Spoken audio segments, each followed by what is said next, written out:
Yo, what's up all my international players? Today we're here to talk about jump rope mistakes. Now here's the deal, when you're first getting started with the jump rope, you're gonna make mistakes. There's no way around it. This video is to make sure you don't make the most common mistakes that I personally used to make myself. Story time. So about 13, 14 months ago, Dan and I came together to create Zen Dude Fitness in a real way. We're like, yo, let's go all in on jump rope. And so I knew when I went all in on jump rope, I had to figure out how to jump rope like a ninja. And the way I was able to transition over the last 13, 14 months from going from a novice to now being pretty skilled with the jump rope is by avoiding these top jump rope mistakes I'm about to get into in this video. Now before I get into these top jump rope mistakes and how to avoid them, I want to mention that we still got this free 4-week challenge for y'all. So if you want to join that, you can click the link in the first line of the description, or you can click the button in the top right hand corner of the screen right now. Also, the jump rope that's going to be used throughout this video you can grab. Let's get into this video, shall we?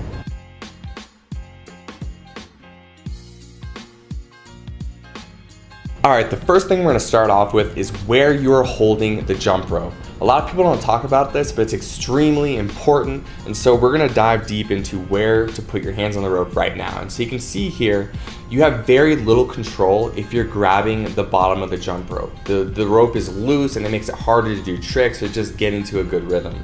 What you wanna do is choke up on the handles so your fingers are very close to the actual steel cable and the ball bearing. This will give you a lot more control of the rope and make the spin a lot smoother. Next, we just want to talk to you about the importance of having a good, high quality jump rope. There's a lot of jump ropes out there and a lot of really inexpensive ones. And the reason why we talk about the cross rope so much is because it is the highest quality rope out there and it does make a significant difference in your ability to jump rope with more skill and your ability to jump rope, period.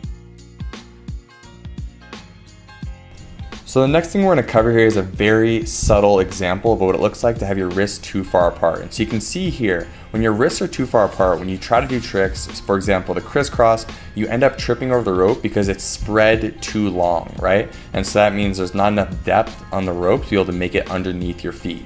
And so you can see here, it's very evident that if your wrists are just a few degrees closer to each other, so you're bringing your as you can see, I just demonstrated there, you're actually bringing your wrists closer to each other, it's easier to do crisscrosses, it's easier to just get more fluid with the jump rope and be able to get a consistent rhythm with what you're doing.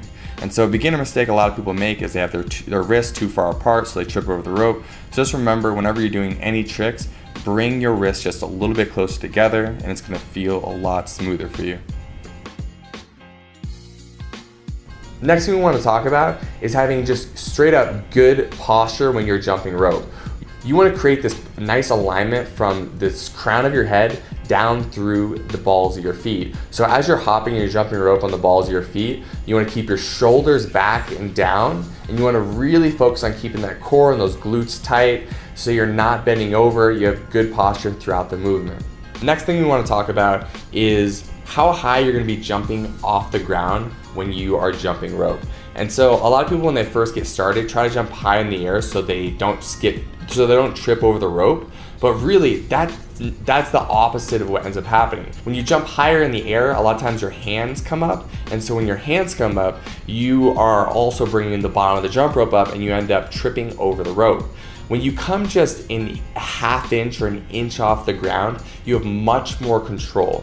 You're able to spin the rope more smoothly and your body isn't flailing around all over the place and you're controlling this movement. The final thing I want to talk about is just your ability to get into a flow state while you're jumping rope. If you're really self-conscious by yourself and you're worried about tripping up or people see you tripping up, just let all of that go.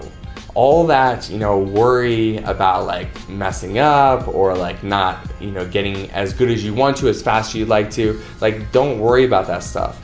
The whole point of jumping rope is just to take care of yourself. So the fact that you're even doing it is a win in itself. Now beyond that, if you want to focus on enjoying it even more, you want to really just get into the state of being where the only thing that exists is every skip of that rope. And so you want to even close your eyes sometimes and focus on just the movement of that rope. Or if you're listening to music, just the beat as every beat drops. And so put yourself in a state of being where you're completely present, and you're gonna get better at jump rope so much faster.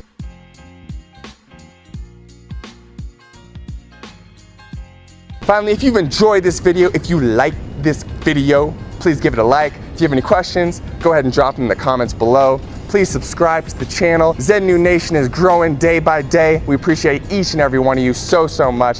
So another sub means another family member, so come on in, join us, we'll hook you up. Thanks so much for watching this video.